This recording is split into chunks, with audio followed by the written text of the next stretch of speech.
Urwego rwa Leta Zunze Ubumwe za Amerika rushinzwe umutekano US Central Command rwatangaje ko uwo ari we wese ugerageza kuvogera igice bafunze ari buhure n'umuriro. Kuri ubu Amerika ikaba iriho igenzura ikigobe cya Oman n'inkengero zacyo. Amajwi yagiye hanze yemeza ko iba Amerika ivuga yanabitangarije amato muri rusange mu buryo bw'itangazo ryeruye ko yafunze ibyambu byose bya Iran ndetse n'inkengero zabyo. Ibi ikaba yarabikoze gutya inatanga inama zo kutahegera.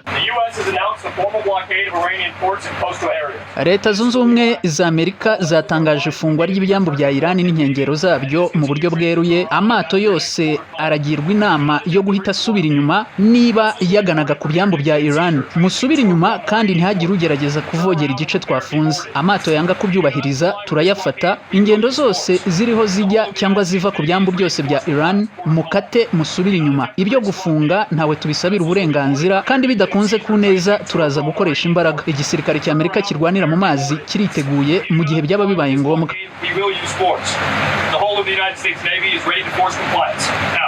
Ku ruhande rwa Leta Zunze Ubumwe za Amerika, Perezida Donald J. Trump avuga ko nubwo ibiganiro bikomeje, Amerika yo uko ishaka gusubiza Iran hasi, mbese nko mu bihe bya kera ubwo abantu bakoreshaga amabuye mu bikorwa hafi ya byose bya buri munsi.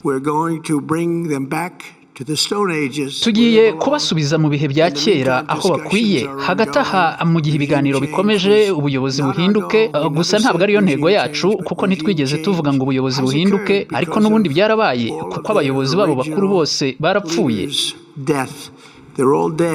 Uwo ni Trump. Jye nitwa Nuello Okoye. Iyi ni Nuello Okoye Space. Nguhaye ikaze.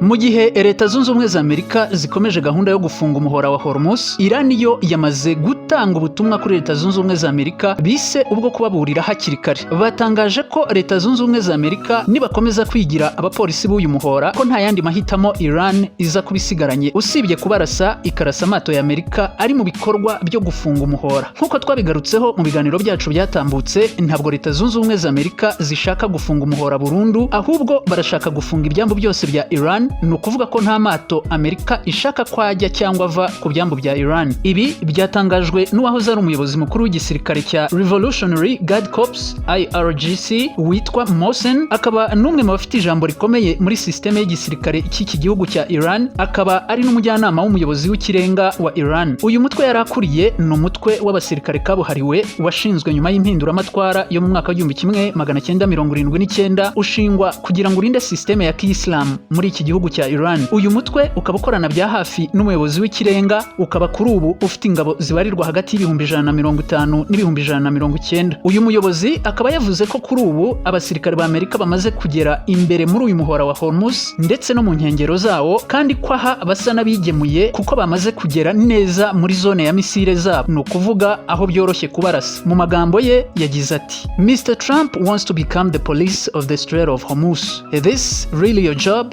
Is this the job of a powerful army like the US? Akomeza agira ati, these ships of yours will be sunk by our first missiles and have created a great danger for the US military. They can definitely be exposed to our missiles and we can destroy them. Mu Kinyarwanda yagize ati, Bwana Trump arashaka kwigira umupolisi ugenzura umuhora wa Hormuz. Atese izi ni inshingano zawe? Ese izi ni inshingano z'igisirikare gikomeye nka Leta Zunze Ubumwe za Amerika? Akomeza agira ati, aya mato yanyu araza kurohamishwa n'ibisasu byacu kandi mugiye gukwegera kaga igisirikare cya Amerika muri rusange. Mugiye kubashora ku minwa y'imbunda zacu kandi turaza kubarimbura. Uyu mugabo Mohsen wahoze ari umuyobozi w'uriya mutwe wa gisirikare yanatangaje ko adashyigikiye ibyo kongerwa kw'agahenge, aho yagize ati, we would take thousands of hostages and then for each hostage we would get $1 billion.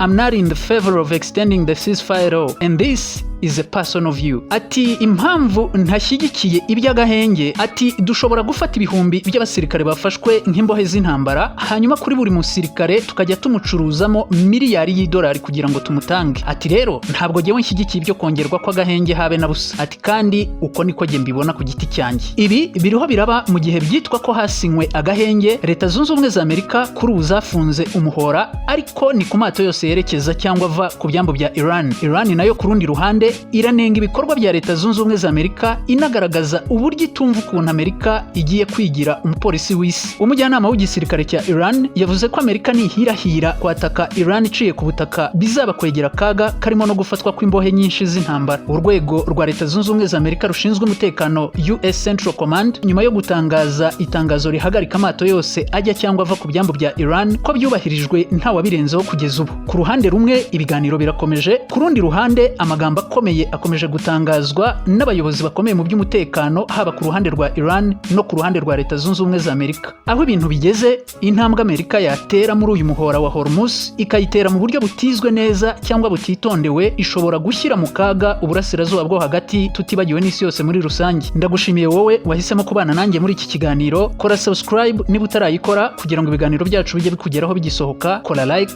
share, niba hari n'igitekerezo ufite ukitwandikire muri comment. Ikiganiro cy'uyu munsi reka ngisoreza aha. Nitwa Nuello Okoye. Iyi ni Nuello Okoye Space. Imana ibarinde.